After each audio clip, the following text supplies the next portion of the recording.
యేసుక్రీస్తు నామములో పరిశుద్ధులందరికీ మరి వందనాలు. మరి ఈ దినం మనము చక్కటి దేవుని వాక్యాన్ని మనం ధ్యానిద్దాం సహోదరులారా. మరి వాక్యము చదువుకునే ముందు ఒక చిన్న పాట పాడుకుని మన వాక్యంలోకి వెళ్ళిపోదాము. యేసయ్య నీ ప్రేమ నా సొంతము, నాలోన పలికిన స్తుతి కీర్తము. సో ఫ్రెండ్స్, మరి జ్ఞాపకం చేసుకోండి, మరి ఈ దినం మనము చక్కటి దేవుని మాటలు ధ్యానిద్దాము. మరి ఎవరు స్కిప్ చేయొద్దని, స్కిప్ చేస్తే మరి వాక్యం శ్రద్ధగా అర్థం కాదు. మరి వాక్యాన్ని మనం ప్రతిరోజు దేవుని సన్నిధిలో మరి ప్రతి క్షణం ప్రతిరోజు మన దైవ గ్రంథాన్ని ధ్యానించాలి. దేవుడి ప్రేమను బట్టి మరి ధ్యానించిన వారు కనీసం వీడియోల ద్వారా విని వారు రోజంతా దేవుణ్ణి మనసులో ప్రతిష్ఠించుకుంటారనే ఉద్దేశంతో మరి మేము ముందుకు వచ్చాను సహోదరులారా. మరి వాక్యాన్ని మరి ధ్యానించుకుందాము, వాక్యం చదువుకుందాం. మరి గలతీయులకు రాసిన పత్రిక 5వ అధ్యాయం 22వ వచనం మనం చూసినట్లయితే, అయితే ఆత్మఫలం ఏమనగా ప్రేమ, సంతోషం, సమాధానం, దీర్ఘశాంతం, దయాలతో, మంచితనం, విశ్వాసం, సాత్వికం, ఆశా నిగ్రహం. మనకు కావాల్సిన ఇందులో ఉంది ఏంటంటే దీర్ఘశాంతం సహోదరులారా. దీర్ఘశాంతం అంటే మరి ఓర్పు, దీర్ఘశాంతం మరి రెండు ఒకదాని కింద వస్తాయి సహోదరులారా. మనము ఓర్పు కలిగి ఉండాలి. ఓర్పు అంటే ఏంటి, దాని గురించి మనం ఈ దినం ధ్యానిద్దాము.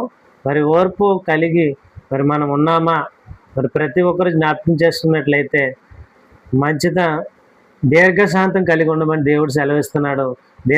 శాంతం ఏంటంటే మరి కోపం తగ్గించుకోవడము, మరి ఓర్చుకోవడం అంటే మరి మనకి ఎన్ని శ్రమలున్నా ఎన్ని కష్టాలున్నా దేవుడి ప్రేమను బట్టి మనం ఓర్చుకోమని దేవుడు సెలవిస్తున్నాడు సహోదరులారా.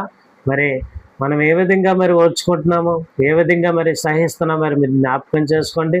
చాలామంది మరి ప్రభునందు ప్రియులైతే చిన్న శ్రమ రాగాలే మరి ఓర్చుకోలేరు. మరి చిన్న కష్టం రాగాలే ఇదేంటి, నేను దేవుడు నమ్ముకున్న తర్వాత ఇలాగైపోయిన ఇన్ని కష్టాలు వచ్చేస్తున్నాయని మరి ఓర్చుకోరు.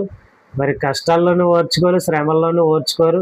సహోదరులారా జ్ఞాపకం చేసుకోండి, ప్రతి ఒక్కరూ దేవుని ప్రేమను బట్టి మనము సరి చేసుకోవాలి.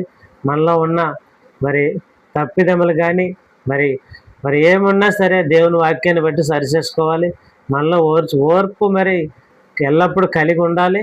ఓర్పు మరి దేవుడు మరి ఓర్చుకున్న వారినే మరి దేవుడు మరి మెచ్చుకున్నట్లు మరి మనం వాక్యం చూస్తున్నాము. చాలామంది మరి విశ్వాసులు ఇళ్లలో చూసుకున్నట్లయితే భార్య నమ్ముకొని, భర్త నమ్ముకొని, దేవుడు నమ్ముకొని మరి చాలా ఇంట్లో మనం చూసినట్లయితే భార్య విశ్వాసం కలిగి మరి దేవుని సన్నిధిలో ఎదుగుతుంది, కానీ భర్త మరి రక్షణలోకి రాడు. అలాంటి వారు మరి ఏ విధంగా దేవుని ప్రేమ చూపించాలి, ఏ విధంగా వారు పెట్టిన శ్రమలో మరి ఓర్చుకోవాలంటే సహోదరులారా వాక్యమును బట్టి మరి మనము చూసుకున్నట్లయితే మరి విశ్వాసులైన భార్యలు, అవిశ్వాసులైన భర్తలు మరి వారి ప్రవర్తన, వారు నడిచిన మరి రీతిని బట్టి వారు మారుతారని వాక్యం సెలవిస్తుంది. మన పేదరి పత్రికలు చూసుకున్నట్లయితే సహోదరులారు జ్ఞాపకం చేసుకోండి, వారు దేవుని ప్రవర్తన కలిగి మరి వారికి విధేయులే ఉంటేనే తప్ప వారిలో మార్పు రాదు. మరి సహోదరులారా మరి వారు ఎలా ఓర్చుకోవాలంటే భర్తలు పెట్టిన శ్రమలు కానీ మరి వారు పెట్టిన ఇబ్బందులు కానీ మరి ఓర్చుకుంటేనే మరి వారిలో మార్పు వస్తుంది. మరి అటువంటి విధంగా మనము దేవుని ప్రేమను బట్టి వారికి విధేయత చూపించాలి. దేవుడు ఏ విధంగా మనకి దేవత్వం చూపించి వెళ్ళాడు, మరి ఆనాడు యేసుక్రీస్తు వారు మరి మనకి మాదిరి ఉంచిపోయారు సహోదరులారా. మనము తగ్గించుకొని దీనత్వం అనే వస్త్రాన్ని ధరించుకొని ఓర్పు కలిగి మనల్ని ఈ లోకంలో జీవించమన్నాడు.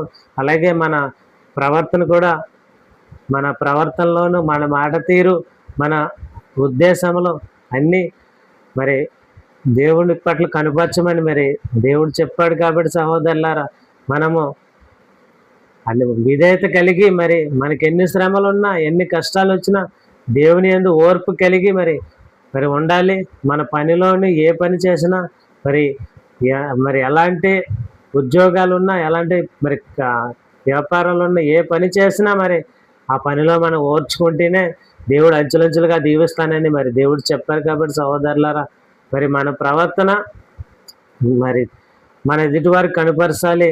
మన ఓర్పే మరి మన ఇంట్లో ఉన్న వారికి మరి మార్పు తీసుకొస్తుంది. మరి మనం ఎంత ఓర్చుకుంటే వారు అంత దేవుని దగ్గరికి వస్తారు. మరి ఓర్చుకోవాలి.